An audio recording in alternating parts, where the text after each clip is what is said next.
don't understand how fucked up America gotta be for you to work hard and still have no fucking where to go. It's just like, oh my gosh, when is it all going to end? Like, y'all, it's so bad to the point where even though you work, you more than likely can't even eat every day. Not even 3 times a day. Me, none. I'm an American. I pay $1,600 for a flat that has no bedroom.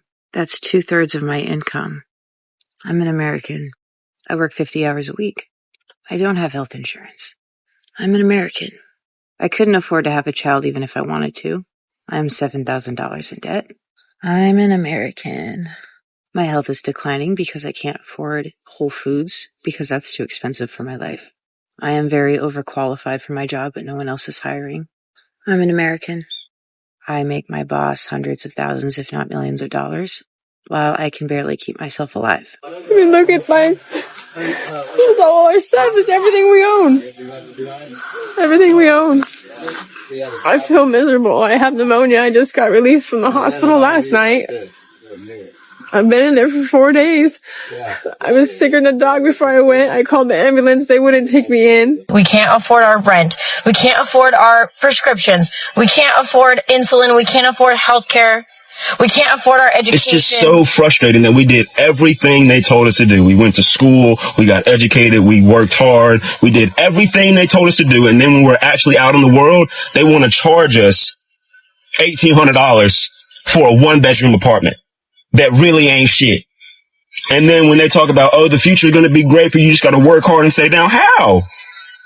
A lot of people don't have savings. They're spending it all on basic shit like housing and groceries. And what scares me the most is that more and more people are becoming aware of how fucked it is. And all we do, we record a video, we post it on TikTok, we post it on Instagram, we post it on social media, and then we say, well, I've done my part, and we close out the app, and then we go on about our day. That doesn't fix anything. About being a millennial is we just got to watch our parents try their best and be successful. They all had homes and 401ks and health insurance, and they were like, we just did our best. And then they were telling us, they're like, just go to college and you can do anything. If you just go to college, you can do anything. So we all went to college and now we're in debt. We have no fucking money or jobs or housing. So everything sucks. And then they're like, well, why didn't you go to trade school? And we're like, how can you be mad at someone who literally does not have what they need to survive when it's the corporations that have been underpaying people for years? Profits are up. Productivity is up. Are wages up? No, they're not. And our money, our tax dollars go to welfare to supplement corporations not paying people what they should. Some people don't wake up and the first thing on their mind is money. Everybody don't think about $1 consistently. I gotta hustle 24/7. I gotta have 10 streams of income. I gotta learn how to flip houses. I gotta learn how to sell on Amazon. I gotta go to door and sell vacuum cleaners. I can't just have my job and go home, enjoy my money, enjoy my time with my kids. In the United States, y'all work in order to survive. Y'all don't work in order to enjoy yourselves. And unfortunately, that's the way that the system is set up in the United States. I am so tired of feeling helpless as a parent. Yes, my kids are grown adults. My oldest is 28, my youngest is 25.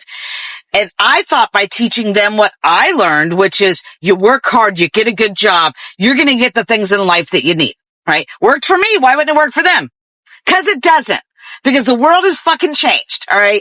And now I feel like I see them struggling, and before my generation comes at me, yes, I understand struggling is a part of life. We all struggled, but there's a difference between struggling and drowning, all right? So we struggled, and it was tough, but you know what? We made it. We knew there was a light at the end of the tunnel with our struggle. It seems like kids today, no matter how much they struggle, they just get further and further down the water into the drowning point, all right? When I was their age, I was making less than $10 an hour, and I could afford to live on my own.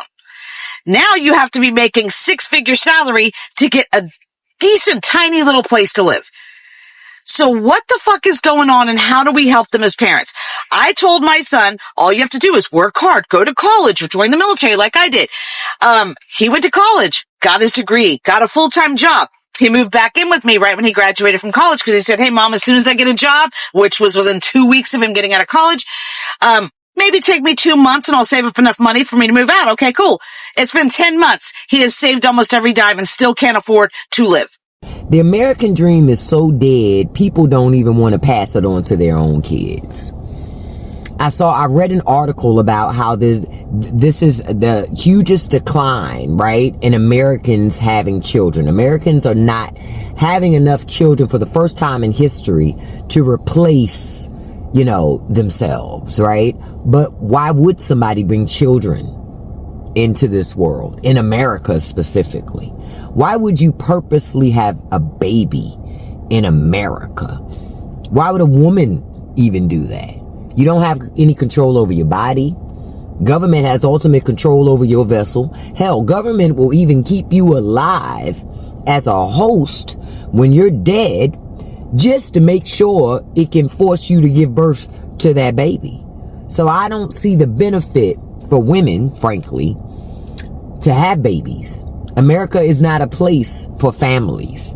It's obviously not a place for families. It's not set up that way.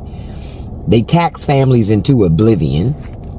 So why would you sign up for that? So no, that's why people aren't having babies. Family, what we are really witnessing isn't just a series of unfortunate events. It's a societal unraveling that has left many Americans questioning the very foundation of their lives. For decades, the narrative of the American dream promised that hard work would lead to opportunity, stability, and even security.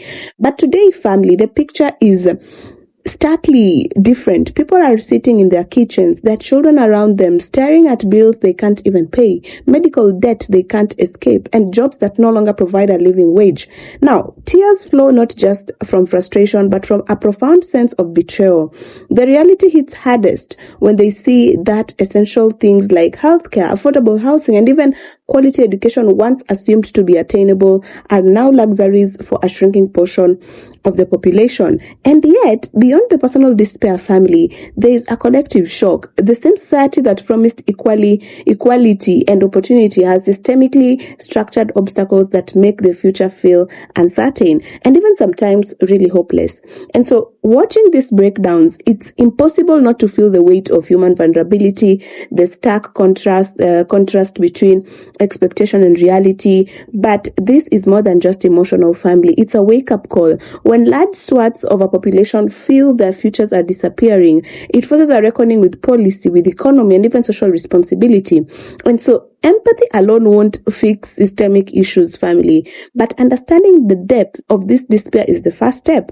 And so America, once seen as a land of endless opportunity and possibilities, now faces a reckoning where the fragility of modern life is laid bare.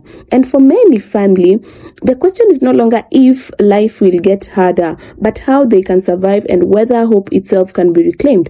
And so it's raw, it's painful, and it's real. By seeing these stories, understanding the human cost, and even acknowledging the cracks in the system, we gain perspective not just on the struggles of today, but on what is needed to rebuild opportunity and even dignity in a society that promised both but delivered neither evenly nor reliably.